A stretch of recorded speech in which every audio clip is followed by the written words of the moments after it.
으로 말씀을 확실히 증언하시니라. 아멘. 우리 따라합니다. 나는 신령한 집을 세우는 제사장입니다. 온 천하에 다니며 만민에게 복음을 전파합시다.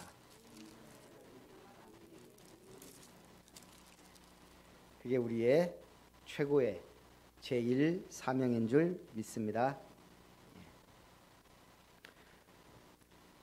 마가복음 16장 마지막 장을 오늘 말씀으로 잡으면서 서론의 마가복음 12장 10절 11절을 붙잡았습니다. 오늘 성경은 예수님이 자신을 돌로 표현했습니다. 무슨 돌요? 건축자들의 버린 돌이. 마가복음 12장 10절 11절에 너희가 성경에 건축자들이 버린 돌이 모퉁이의 머릿돌이 되었나니 이것은 주로 말미암아 된 것이요 우리 눈에 놀랍도다 함을 읽어보지도 못하였느냐 하시니라. 포도원 농부 비유를 하시고 마지막에 이 말씀을 하셨어요. 건축자들의 버린 돌이 모퉁이 돌이 되었다. 이것은 주로 말미암아 된 것이니 우리 눈에 놀랍도다. 시편 118편 22절 23절의 내용을 인용하신 거예요. 건축자가 버린 돌이 집 모퉁이의 머릿돌이 되었나니 이는 여호와께서 행하신 것이요 우리 눈에 기이한 바로다. 건축자들은 누구예요? 세상에 영향을 미치고 세상을 움직인다고 믿고 있는 당시의 대제사장, 서기관, 공회 의원들이에요. 이 사람들이 뭔 짓을 저질러요? 예수님을 십자가에 못 박는 주역들이 돼요. 이 건축자들이 버린 돌, 하나님이 보내셨는데 이 세상에서 있어서는 안 된다, 없이 할 놈이다 하면서 십자가에 못 박아 죽인 그 버린 돌이 주께서 행하신 것이니 우리 눈에 기이한 바로다. 이것이 구원의 큰 역사를 이룰 줄 당시 건축자들은 모르고 있었다는 얘기입니다. 그래서 건축자들이 버린 돌이 교회의 머릿돌이 되신 겁니다. 교회를 누가 세우셨어요? 그리스도께서. 그리고 교회의 머릿돌은 뭐예요? 그리스도예요. 교회의 반석은요? 기초는 그리스도예요. 교회의 몸은요? 그리스도예요. 우리는 거기에 어쩐 은혜로 와 있는 선택받은 부름받은 하나님의 백성인 줄 믿습니다. 그러면서 베드로전서 2장 4절 8절에 보니까 사람에게는 버림바 되었으나 하나님께는 택하심을 입은 보배롭고 산 돌이신 예수께 나아가 너희도 산돌같이 신령한 집으로 세워지고 예수 그리스도로 말미암아 하나님이 기쁘게 받으실 신령한 제사를 드릴 거룩한 제사장이 될지니라. 이제는 건축자들은 버렸지만 그 돌이 교회의 머릿돌이 되고 우리는 어떤 돌? 그 보배롭고 산 돌 대신 그리스도 안에서 주님의 신령한 집을 짓는 어떤 사람들이다? 건축자요 거룩한 제사장이다. 그래서 우리가 할 일은 뭐예요? 그 신령한 집을 지어가는 거룩한 산 제사를 드려야 될 제사장들이에요. 여러분들이 지금 얼마나 엄청난 자리, 축복된 자리에 와 있는 줄 감이 오십니까?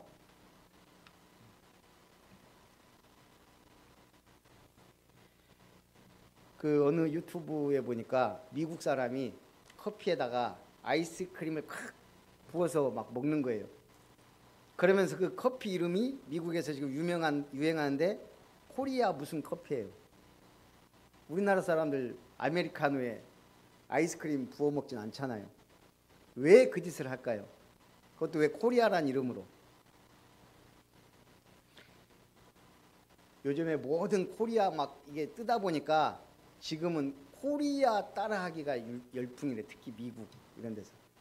그러니까 한국 사람들이 먹는 커피, 믹스 커피를 만든다고 그렇게 해서 먹는데요. 이 믹스커피가 한국 사람 만든 뭐 발명품 이 5등 안에 들어가는 제품이래요. 한때는 메이드 인 USA 하면 알아줬어요.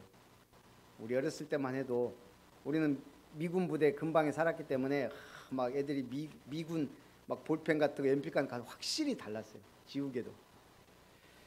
그러더니 어느 순간 메이드 인 재팬이 온 세계를 휩쓸었어요. 확실히 좋고 달랐어요. 제품도 좋고. 그런데 그 이상 또 뛰어난 제품이 메이드 인 어디 거예요? 그건 아직 나중 얘기고. 예, 와, 역시 저머니 독일제 하면요 최고의 제품이었어요. 원래 영국, 미국 제품보다 못했는데 한마디로 이제 우리가 중국제 하면은 좀 그렇잖아요. 규제를 심하게 하고 막 영국 이런 데서 하니까 독일이 최고의 제품을 만들기 시작한 거예요. 그래서 뭐 독일 제품 하면 우리가 잘 아는 처음으로 가솔린 내연 기관 만들었잖아요. 그래서 벤츠, BMW, 아우디 전부 다 독일제예요. 몽블랑, 우리가 제일 잘 아는 의류, 스포츠 용품 뭐예요? 아디다스 이런 게 다 독일제예요. 이외에도 수없이 많은 뭐 니베아로부터 해갖고 많은 독일제들. 그런데 일본이 그런 독일제 막 이런 걸 갖다가 막 베끼더니 어느 순간 세계에 뭐 일본제 하면은 믿고 쓰는 그런 제품이 됐다가 어느 순간 이제 모든 제품이 다 메이드 인 차이나라는 이름으로. 일본에서 사와도 메이드 인 차이나고 한국에서 사도 메이드 인 차이나고 이게 뭐. 그런데 감사하게 그 이름대로 우리 한국인들이 꾸준히 성실히 잘 만들어서 차이가 나요. 선박도 그렇고 모든 게 그렇고. 그러더니 이제는 전 세계가 코로나를 기점으로 한국 제품을 최고로 치는 거예요. 모든 나라와 이제는 뭐 드라마 이런 것까지. 그걸 보면서 참 이런 날이 오는구나 싶기도 하고요. 지금 한국 제품이 없어서 이런 커피도 만들고 그런 거예요. 쉽게 구입할 수 있지 못하니까 거기다가 기아에서 만든 텔룰라이드는 500만 원까지 얹어서 사야 되는 지금 그런 상황까지 왔으니 제가 왜 이 말 합니까? 우리는 뭡니까? 우리가 딱 그 느낌 있잖아요. 메이드 인 차이나 하면 느낌이 어때요? 모방, 베끼고 막 짝퉁. 아무리 잘 만들어도 뭔가 그 인식이 있는 거예요. 메이드 인 재팬 하면 지는 해. 이제는 한국 제품에 비교할 수가 없는 그냥 이제 그런 전락하는, 아직도 산업 현장 이런 데서는 막강해요. 하지만 우리 삶 속에서는 이미 메이드 인 일본 찾아보기가 힘들어요. TV, 가전 말할 것도 없고. 우리는 뭐예요? 메이드 인 GOD. 우리는 하나님이 만드신 작품이에요. 그리고 우리는 메이드 인 뷰티풀 처치예요. 여러분, 아름다운 교회가 만들어가는 사람들이에요. 여러분, 회사 사람이 옆집에서 뭘로 봐요, 여러분을? 아름다운 교회 다니네?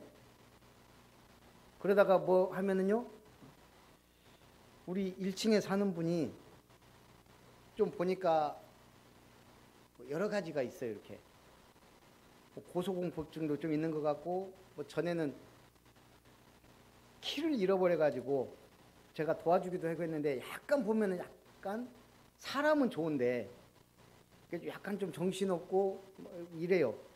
근데 집에 딱 보니까 연화사 해갖고 절 딱 붙여놓고 있다고요. 저분은 연화사 다니는 분이구나. 앞으로도 뭐 도울 일 있으면 좀 도와야 되겠다. 그러면 제가 이제 좀 아니까 이제 인사도 좀 깍듯이 하고 해요. 그분은 메이드 인 연화사예요. 저는 메이드 인 뷰티풀 처치고. 그런 생각으로 만난다 이 말이에요. 얼마 전에 새벽에 전화가 왔어요. 아, 사장님 78 뭐에 3534 차주분이십니까? 아, 예, 그런데요. 아, 죄송합니다. 자기가 차를 긁었대요. 주차장에서 나가다가. 아, 알겠다고. 전 아무 생각 없이 타고 다니다가 아, 맞아. 차 긁었다 그랬지. 딱 보니까 범퍼가 찢길 정도로 나갔더라고요. 그래서 이제 공업사 갈래다가 잘해주는 야매로 가서 견적을 냈더니 범퍼를 갈면은 뭐 100만 원. 근데 이제 자기들이 고치면 뭐 30만 원 안으로 할 수 있대요. 우리 아파트 주차장에서 일어난 일이고 저 차는 저밖에 안 타고 다니고 뻔한 일인데 제가 그분한테 저기 이렇게 하면은 100만 원이고 이렇게 하면 30만 원인데 어쩌실랍니까? 그랬더니 아이고 제가 죄송한데 뭐 알아서 처분대로 하겠습니다. 근데 뭐 100만 원이면 보험 처리할 거고 30만 원이면 그냥 현금으로 드리겠습니다. 그래서 그러면 그냥 제가 싼 걸로 하겠습니다. 그렇게 해서 이제 그걸 했거든요. 근데 어쨌든 하나하나 뭔가 그런 것도 조심스러워요. 왜냐하면 저는 아름다운 교회 목사니까. 그렇듯이 오늘 우리는 주님이 만든 자요. 주님이 주신 것으로 이 땅에서 하나님께 영광을 돌리는 성도인 줄 믿습니다. 그래서 뭐라 그랬어요? 보배롭고 산돌이신 그리스도 안에서 신령한 집을 짓는 거룩한 제사장이다. 오늘 서론에서 이걸 확실하게 붙잡으세요. 이걸 안 붙잡는 불신자들은 어떻게 돼요? 이사야 8장 14절 15절 그가 성소가 되시리라. 그러나 이스라엘의 두 집에는 걸림돌과 걸려 넘어지는 반석이 되실 것이며 예루살렘 주민에게는 함정과 올무가 되시리니 많은 사람들이 그로 말미암아 걸려 넘어질 것이며 부러질 것이며 덫에 걸려 잡힐 것이니라. 불신자들에게는 거치는 돌이 된다는 얘기예요. 걸려 넘어지는 반석이 돼요. 자, 첫 번째 고난 받으신 그리스도입니다.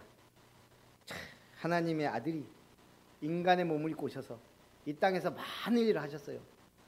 병든 자를 치유하고 귀신 든 자는 쫓아내고 중풍병자 고치시고 안진뱅이 일으키시고 말 못하는 벙어리 듣게 하시고 귀 막힌 자 듣게 하셨어요. 이런 기적을 행했는데 세상 법정에 서신 거예요. 아무 잘못한 건 없는데 세상 법정에 서셨다고요.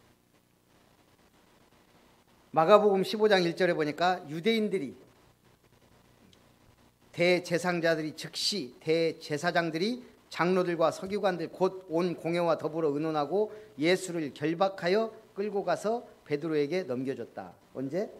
새벽에 일찍 일어나서 유대 공회가 열린 거예요. 그러면서 예수님을 죄인처럼 결박하여 끌고 갔다 그랬어요. 결박해서 끌고 갔단 말은 확실한 죄인이라고 확증한 거예요. 죄인처럼 결박해서 끌려가 누구 앞에 이제 공회에서 빌라도 총독의 법정 앞에 서게 된 겁니다. 유대인들의 공회에서 로마 총독의 분봉왕 총독의 법정에 서신 겁니다. 그때 빌라도의 첫 질문이 뭐예요? 네가 유대인의 왕이냐? 예수님은 거짓말을 못하세요. 뭐라 그래요? 틀린 말도 아니니까. 하나님 나라의 왕국의 왕인데 네 말이 옳도다. 그러니까 많은 저 대제사장들이 너를 참소하지 않냐? 이 말 저 말로 고발하지 않느냐? 그때부터 예수님은 성경대로 아무 말씀도 안 하세요. 어차피 결론은 났으니까.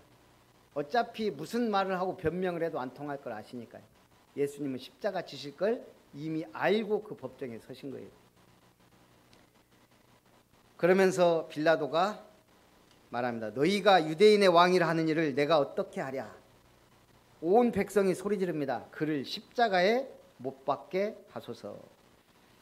그러자 빌라도가 무리에게 만족을 주고자 하여 바라바는 놓아주고 예수는 채찍질하고 십자가에 못 박히게 넘겨주니라. 성경에 나지 않았으면 좋을 뻔한 사람은 가룟 유다예요. 당시 총독이 되지 않았으면 좋을 뻔했던 사람이 빌라도예요. 만약 우리가 그 당시에 대제사장이었다면, 서기관이었다면, 공회 회원이었다면 어땠을까요? 예수님을 변호했을까요? 우리도 똑같이 예수님 십자가에 못 박으라고 소리 질렀을지 몰라요. 그 공회원 중에 유일하게 빠져나온 사람이 누구예요? 사도 바울이에요. 바울 외에는 전부 예수님을 십자가에 못 박은, 차라리 나지 않았으면 좋을 뻔한 사람들이 된 거예요. 그러면서 이 예수님이 희롱을 당하십니다. 사형 확정된 자로서 사형 집행인들에게 온갖 모욕을 당한 겁니다. 15장 16절부터 보면 군인들이 예수를 끌고 브라이도리온이라는 뜰 안으로 들어가서 온 군대를 모으고 예수에게 자색옷을 입히고 가시관을 엮어 씌우고 격려하여 이르되 유대인의 왕이여 평안할지어다. 예수님을 그럴듯한 왕의 모습으로 만들어 놓은 거예요. 자색옷을 입히고 가시면류관을 씌우고, 그러면서 갈대로 그의 머리를 치며 침을 뱉으며 꿇어 절합니다. 희롱을 해요. 그래도 왕 대접해 준다고 꿇어 엎드리기까지 해요. 희롱을 다한 후 자색옷을 벗기고 도로 그의 옷을 입히고 십자가에 못 박으려고 끌고 나가니라. 예수님의 고난의 절정은 십자가에 못 박히신 겁니다. 우리 눈에 기이하죠. 하나님이 우리를 구원하기 위해 이 언약대로 이루신 겁니다. 말씀하신 대로 장사된 지 3일 만에 안식 후 첫날 새벽에 살아나셨습니다. 이때부터는 온전한 그리스도로서 온 역사의 주인공이자 세상 만물의 주인으로서 이제 사역을 하기 시작하세요. 우리 복음서에 보면 많은 여자들이 나옵니다. 그 중에 치맛바람이 제일 센 여자가 누굴까요? 생각해 보셨어요? 복음서의 치맛바람. 이름이 뭐예요? 요한과 야고보의 어머니 이름.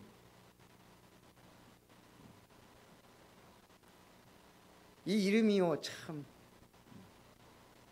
성경에 살로메가 2명이 나와요. 헤롯왕이 세례 요한 죽일 때 헤로디아가 연석해서 자기 딸이 춤을 추게 만들어요. 그 춤을 춘 헤로디아의 딸이 살로메예요. 그러니까 이 헤롯왕이 자기 친딸은 아니에요. 너무 기뻐서 뭐라 그래요? 자기 동생의 아내의 딸이에요. 네가 뭘 원하냐? 내가 세상의 절반이라도 주겠다. 그러니까 뭘 원해요? 은쟁반에 세례 요한의 목을 베어 주십시오. 세례 요한이요, 헤롯 왕과 헤로디아에게 직구했거든요. 어디 동생의 아내를 취하여 왕이 아내를 삼느냐. 그래서 그걸 가시처럼 여기고 있던 헤로디아가 세례 요한 목을 베게 만듭니다. 그 딸이 살로메예요. 그리고 야고보와 요한의 어머니가 살로메예요. 마가복음 15장 40절 41절에 보니까 멀리서 바라보는 여자들도 있었는데 그 중에 막달라 마리아와 또 작은 야고보와 요새의 어머니 마리아와 또 살로메가 있었으니 이들은 예수께서 갈릴리에 계실 때에 따르며 섬기던 자들이요 또 이외에 예수와 함께 예루살렘에 올라온 여자들도 많이 있더라. 가만히 추정해 보면, 자, 예수님이 야고보와 요한을 어디서 불렀죠? 제일 초창기 갈릴리에서 부르셨어요. 그러면 그때 이 어머니가 어땠을까? 즉시 따랐다 그랬거든요. 뭐 부모 동의도 안 구하고. 그런데 이 살로메가 계속 자녀들을 나름대로 예수님의 제자로 밀었다는 얘기예요. 갈릴리에서부터 예수님을 따르던 여인 중에 한 명이었어요. 그러다가 어느 순간 예수님이 예루살렘에 올라가면서 이제 보니까 이제 예수님이 나라를 세울 때가 된 것 같거든요. 이 여자가 눈치가 빠르, 치맛바람 일으키면서 이제 마가복음에는 야고보와 요한이 우리를 하나는 주의 좌편에 우편에 앉게 해달라고 했는데 마태복음 20장에는 그 어머니가 얘기했다고 말씀이 나와요.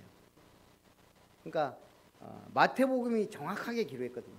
마가복음 예수님의 종되신 것을 해서 축약해서 기록했기 때문에 마태복음이 맞죠. 대단한 치맛바람이에요. 예수님 딱 와가지고 우리 두 아들을 지금 보니까 그 말 할만해요. 왜? 초창기부터 예수님을 따랐으니까. 또 요한은 예수님이 가장 사랑하는 제자니까. 딱 눈치 보니까 예수님이 자기 아들들을 아주 신뢰하고 사랑하거든요. 주님 나라 임하시면 하나는 좌편에 하나는 우편에 앉게 해주십시오. 욕심이. 근데 예수님이 이걸 책망하지 않았어요. 너희 으뜸이 되고자 하면 섬기는 종이 되라 하고 하셨죠. 그런데 이 여인이 예수님 십자가 지는 데까지 따라가요. 그러니까 그냥 치맛바람이 아니에요. 보통 치맛바람이 아니에요. 어떤 의미에서는 어떤 분들은 최고의 헌신적인 여자라고 말해요. 왜냐? 두 아들을 사도로 만들었지. 초창기부터 끝까지 십자가 지는 자리까지 따라갔죠. 또 어떤 학자들은 누가복음 24장에 예수님의 처형장인 골고다까지 따라간 많은 여인들이 있었다 그래서 마리아랑은 이름이 나왔는데 그 외에 다른 여자들도 있었다 했는데 이 살로메 성경으로 봐서는 거기까지는 따라갔을 것이다.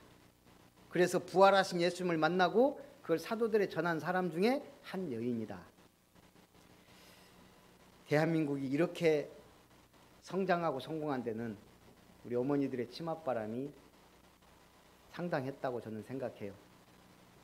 오늘 여러분들도 영적 치맛바람을 일으켜야 돼. 살로메처럼 가만히 있으면 입 벌리고 떡국물 주라고 하지 말고 적극적으로 부르짖고 달라고 해야 돼요. 남자들도 바지사장 되지 말고 뭐 해야 돼요? 영적 사령관이 돼야 돼요. 주님 주십시오. 내가 있는 지역, 현장, 우리 교회 최고로 만들겠습니다. 돈이 들어요. 시간이 별로 들어요. 그래서 이번 주는 여러분들이 살로메처럼 응답 받으시라고요. 자, 두 번째 예수님의 사역 명령입니다. 너희는 온 천하에 다니며 만민에게 복음을 전파하라. 믿고 세례를 받는 사람은 구원을 얻을 것이요 믿지 않는 사람은 정죄를 받으리라. 온 천하에 다니며 만민에게 복음을 전파하라. 온 천하, 만민, 우리 주변, 내 가정, 가문. 도연이가 가족들 모아놓고 예배를 드렸더라고요. 사진 딱 넣고. 거의 대부분 불신자들인데.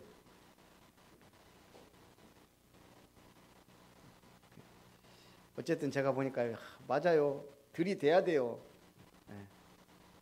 큰아빠, 작은엄마, 고모, 이모인가요? 엄마 친척들이니까.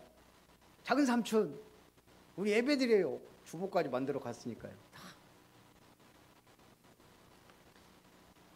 아주 이상하거나 나쁘지 않으면 그래 한번 해봐라 이렇게 되죠. 좋게 간다는데. 온 천하에 다니며 만민에게 복음을 전해라. 아프리카 선교를 위해 2명의 선교사가 미리 답사를 나가게 됐습니다.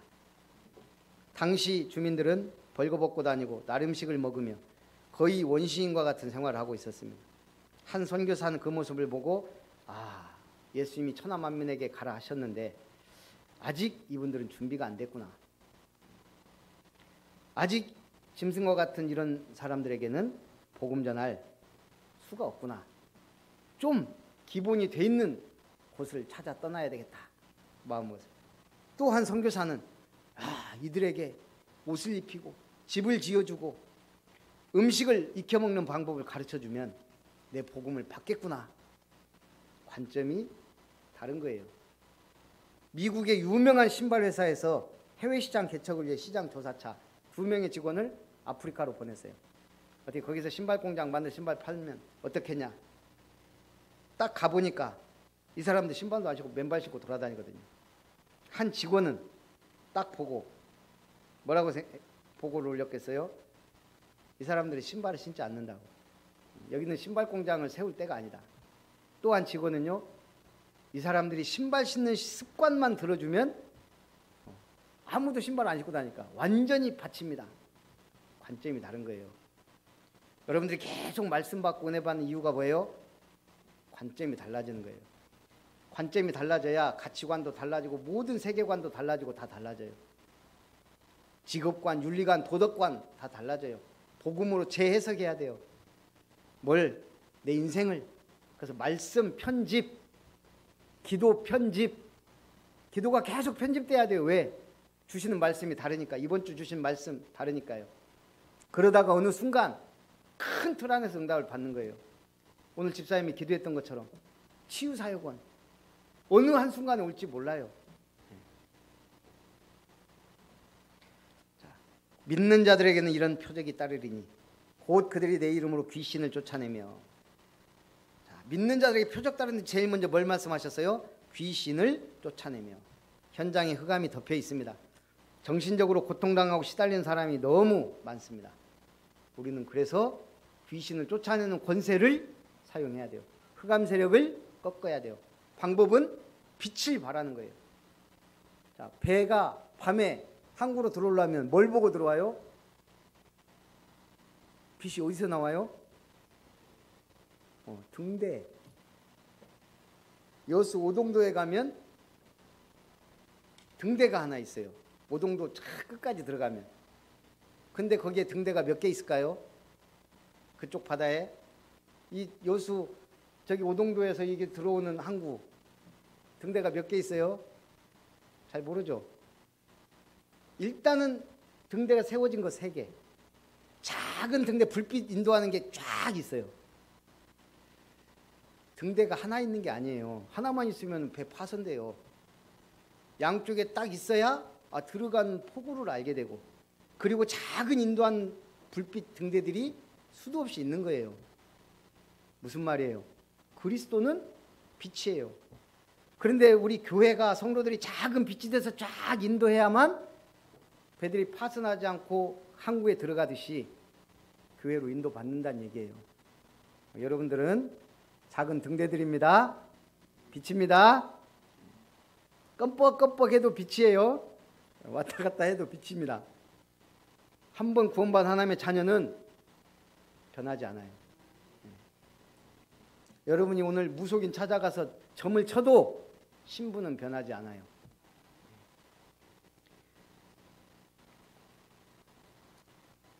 자, 그러면서 또 어떤 증거가 나타나요?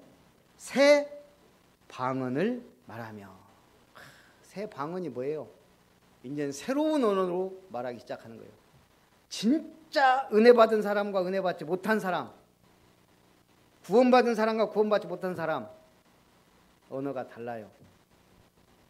미국 가서 살다 온 사람하고 우리하고 언어가 같겠어요?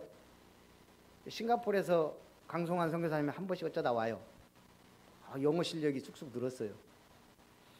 제가 한 번씩 최태형 선교사님 가끔 만나요. 영어 안 잊어버리려고 영어로 말해요. 이렇게 짧은 문장씩을. 나도 최태형 선교사 만나면 한 번씩 내가 아는 영어 잘 모르지만 어쨌든 하려고 노력해요. 선교사는 그 영어 해야 되는데 이거 한국에 있으면 잊어버리니까 자꾸 말한단 말이에요. 새 방언을 말한다.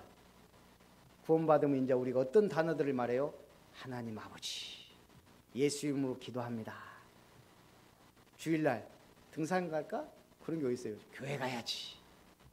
언어들이 달라져요. 다락방 딱 접하고 나니까요, 언어가 완전히 달라져 버렸어요. 기도도 달라졌어요. 어떻게? 세계복음화를 위하여 그리스도, 오직 그리스도, 하나님 나라, 237 빛, 다락방, 팀사역, 미션홈, 전문사역, 지교회, 일반 교회들이 안 쓰는 단어들 막 써요. 왜? 전투적이고 전략적이에요. 흑암세력과 싸워야 되니까, 성경적 전도를 해야 되니까, 현장에 나가니까 현장 언어들로 막 바뀌기 시작해요. 전 알잖아요. 예전에 있던 교회에서 전혀 안 쓰던 단어들, 천사가 동원되고 흑암이 막 무너지고 그런 단어 별로 안 썼어요. 복 주시옵소서, 승진시켜 주시오, 복 받아라, 그런 소리만 듣다가요 완전히 신세계였어요.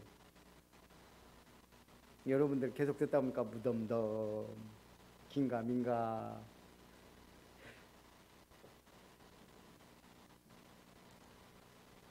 그래서요, 강단 말씀 붙잡고 언어를 바꾸셔야 돼요. 집에서도요, 농담을 해도요. 이 썩을 놈아 하지 말고 이 하나님의 축복받아서 세계복음할로마 237의 빛을 발할로마. 남편이 하도 속색이면 이 237의 빛을 받을 양받아 이래야지. 언어가 달라집니다. 그러니까 뭐가 달라져요? 언어가 달라지면 그 삶이 달라져요. 우리 말대로 돼요. 이 무서워요. 왜? 하나님의 말씀대로 세상을 창조했기 때문에. 우리 인간에게 주신 말은 하나님과 소통하고 영적인 뭔가 그 우리가 세상 사람들은 기라 그래요. 에너지 이게 있단 말이에요. 얼마나 멋있는 언어들로 바뀌었어요. 천명, 소명, 사명. 뱀을 집으며 무슨 독을 마실지라도 해를 받지 아니한다. 쉽게 말해서 뭔 말이에요? 우리는 죽을 때가 아니다란 말이에요. 그냥 뱀이 물려갖고 죽고 비명 행사하고 그럴 수도 있지만 우리 시간표는 하나님 손에 있다는 얘기예요. 우리는 사명 감당해야 하나님 나라 가야 될 사명자라 이 말입니다. 언약 백성에게는 죽음조차 문제될 게 없다는 얘기예요. 어떠한 두려움 속에서도 문제되지 않는다.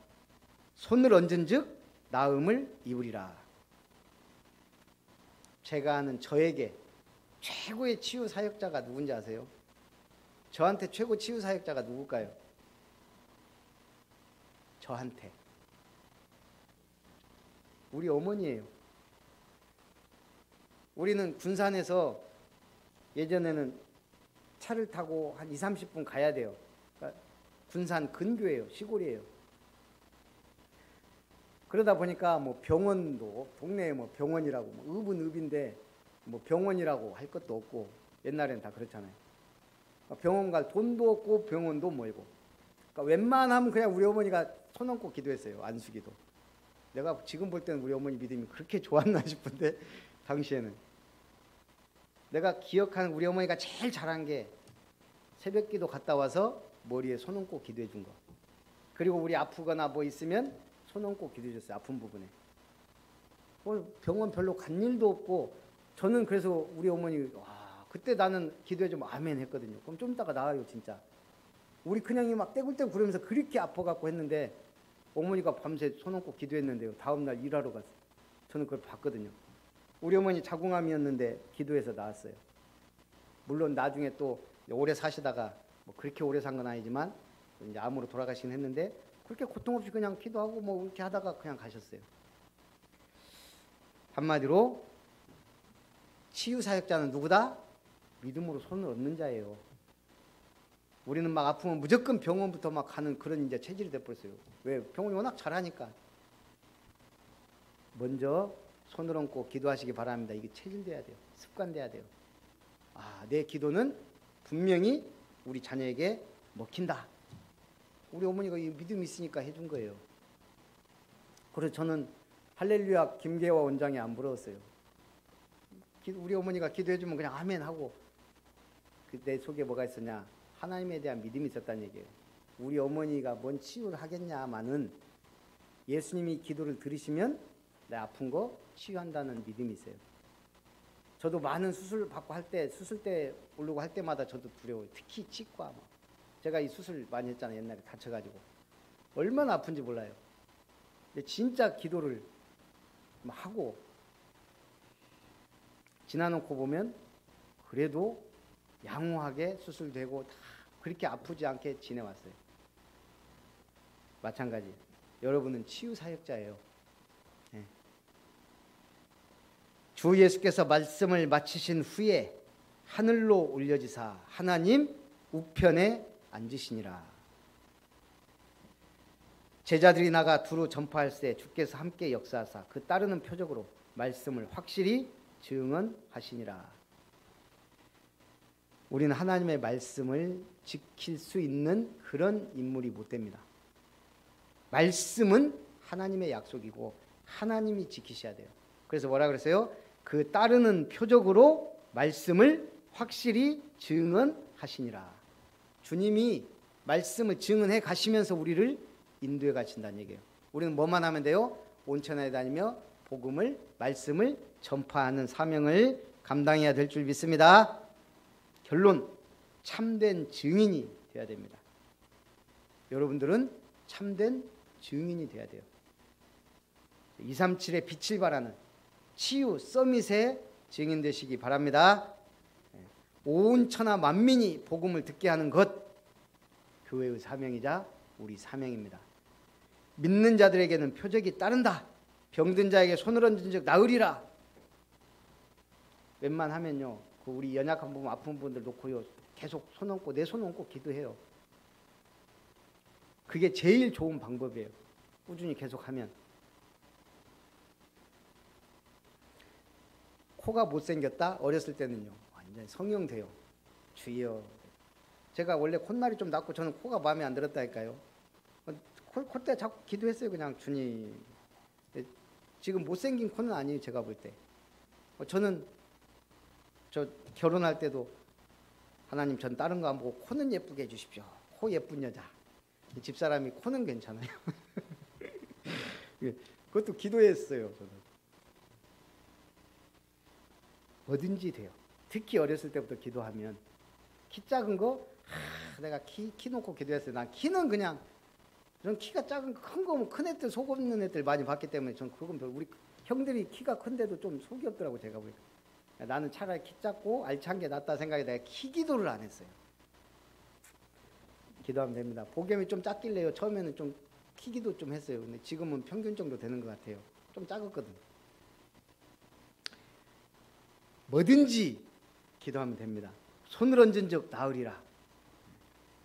머리가요 좀 모자라다 싶으면요, 머리 탁 손 얹고 기도하세요. 뭐든지 된다니까요. 서밋입니다. 주께서 함께 역사하사. 누가 서밋이에요? 말씀 확실히 붙잡은 자 서밋이에요. 뭐 오늘 뉴스 보니까 뭐 미국 LA에서 남욱이 이제 뭐 내일인가 뭐 들어온다나 어쩌다냐. 성남시 대장동 개발 특혜 의혹 핵심 인물 중 한 명인 남욱 변호사가 뭐 귀국할 거다 어쩌다 하면서 쭉 나오는데, 저는 어디에 갔냐면 그 기사가요, 다음 뉴스 기사에 30만 원짜리 반팔 티에 70만 원짜리 반팔 티에 30만 원짜리 슬리퍼를 신고 LA에서 포착이 됐다. 좀 이해가 안 되긴 하더라고요. 뭐 반팔 티가 70만 원? 슬리퍼가 30만 원이고 좀 이해가 되는데, 보니까 검은 백팩에 반팔 티에 슬리퍼를 신었는데 백팩은 100만 원대. 그러면서 이제 네티즌들이 그걸 이제 쭉 보고 이제 그 한 거예요. 백팩은 몽클레어, 티셔츠는 톰 브라운, 슬리퍼 몽클레어. 그리고 가격대까지 작은지. 요즘 네티즌들 무서워요. 전혀 안 부러워요. 변호사 부러워해야 되잖아요. 30만 원짜리 티? 안 부러워요. 차는 뭘 탈까? 궁금하긴 한데 안 부러워요. 복음 있는 게요, 가장 축복입니다. 복음만 굳게 붙잡고 있으면 됩니다. 명품으로 안 휘감아도 명품이 되면 빛이 나게 돼 있어요. 여러분은 명품 인생, 언약 백성, 빛을 발하는 증인 되신 줄 주님의 이름으로 축복합니다.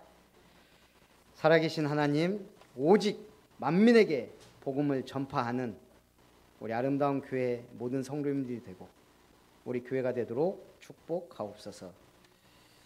예수님의 사역 명령을 따라 온 천하 만민에게 복음을 증거하며 237의 빛을 발하며 치유 서밋의 증인되게 하옵소서. 주 예수님의 이름으로 기도하옵나이다. 아멘. 찬송 91장입니다.